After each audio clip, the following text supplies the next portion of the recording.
సంగారెడ్డి జిల్లా సదాశివపేటలో వరి ధాన్యం కొనుగోలు కేంద్రం ఏర్పాటు చేశారు.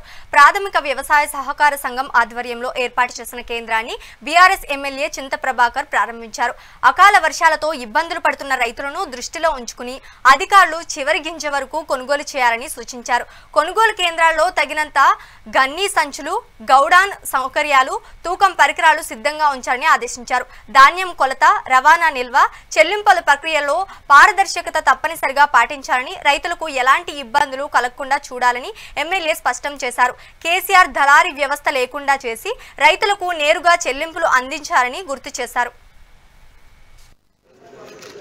ఈరోజు ధాన్యం కొనుగోలు విషయంలో మరి ఎవరికి ఇబ్బంది కాకుండా ప్రతి చివరి గింజ వరకు ఈ మార్కెట్ యార్డ్లో పిఎస్సిఎస్ ద్వారా కొనుగోలు చేయాలని కోరుతూ మరి ఇప్పటికే అకాల వర్షాలతో చాలా ఇబ్బందులు పడుతున్నటువంటి రైతులకి ఇంకా ఇబ్బందులు పడకుండా మరి సకాలంలో గన్ని బ్యాగులు కానీ, టార్పాలిన్స్ కానీ మరి ఈ కొనుగోలు విషయంలో సత్వరంగా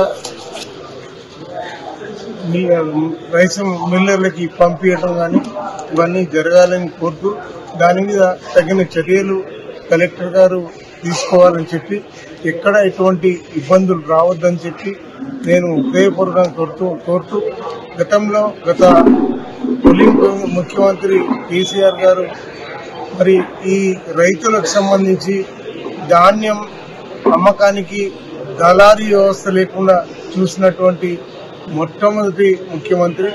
ఈరోజు ధాన్యం కొనుగోలు విషయంలో మరి